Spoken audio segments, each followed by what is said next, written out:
We all have a full-time job that involves our skills and ability to make a living. Perhaps college prepared us for our life's work, or we have learned a trade that we apply in life.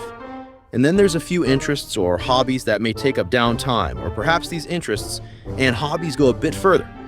Career changes happen many times because we truly fall in love with our interests. Jones arrives in Hamilton, New Hampshire with a new coaching job of 3 sports at Hamilton College. He loves competition and he loves winning. Having left Wabash Corners and Bill Jones's death behind, Jones is settling in with his basketball team. Word is circulating in Prince William and Hamilton about several violent deaths, throat slashed, duct tape over the victim's mouth, and gin poured over the body. All the murders happened on a Saturday night, and someone was in the area on a motorbike or motor scooter. Jones learns of a similar murder in Hamilton 2 years ago. The deceased woman, Darlene Devereaux, was slashed in a boutique directly behind the Colonial House restaurant. Now Jones is tapping another aspect of his personality and wants answers, as when he had investigated his dad's death. He later gets a bizarre phone call from someone named Uncle Sam, telling him to back off trying to find Devereaux's murder. The caller mentions the play, in reference to the University of California in Stanford on November 20th, 1982. Stanford took a 20-19 lead on a field goal with 4 seconds left in the game. Stanford used 5 laterals passes on the kickoff and scored the winning touchdown, winning 25-20. While curiosity can be a quiet human attribute, love in romance form a continual buzz. Love, unrequited, produces a plethora of human emotion, none of them good. At a meeting of the college trustees, a glamorous perfume-laden diva, also a trustee, named Pia and arrives late. She is many years older than Jones and is blatantly enamored by him.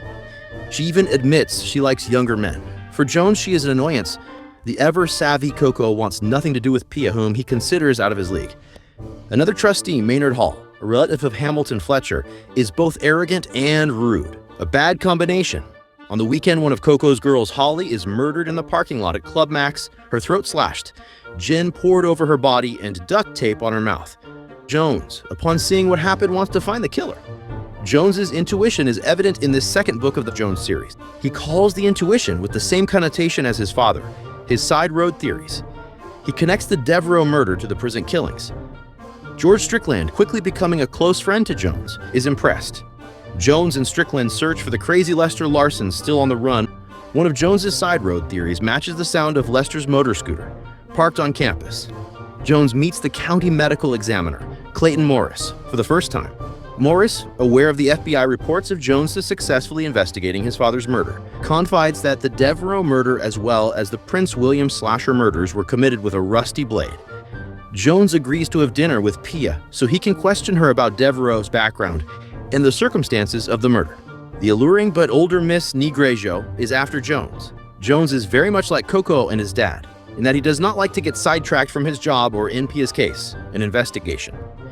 He would rather stroll around Hamilton with Franny McShane, who works as a waitress at the Colonial House restaurant. Coco goes to think at Observation Point, and Holly was just buried in Boston. People from Boston are pressuring Coco to find Holly's murderer, even though Lester Larson owns a scooter. And a scooter noise was heard at the murder. Jones doesn't think Lester Larson could competently commit all those murders and not get caught. Then Lester's bumbling father, Lark Larson, calls Jones from the Canary Islands and complains that he hasn't seen any canaries. Jones is told that Devereaux was seeing a guy from the Mercedes dealership in Newtown, and Maynard Hall, who fits a description of the murderer with his sideburns, was spying on that relationship. Jones spends an inordinate sum of money on bringing Pia to the opera. He is seeking information about Devereaux and Maynard. Jones reaches the limit with Pia when she strips down and attempts to seduce him. Jones tells her what he thinks of her. With more phone calls threatening his life, Jones finally has a sudden showdown with the killer and the deadly rusted blade. He finds himself in the investigative world his father knew all his career. Jones quickly understands why the killer referred to the play, and he knows why the blade was rusted. And most of all, he understands why the Prince William slasher killed women in the most cruel and violent way possible. The Prince William Slasher by Robert P. Fitton is sold in paperback and Kindle on Amazon, and the audiobook is on Audible. Very few of us are what we seem. Agatha Christie. Harmon will probably try to squib it, and he does.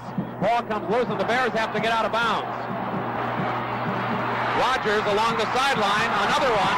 They're still in deep trouble at midfield. They tried to do a couple of... The ball is still loose as they get it to Rogers. They give it back now to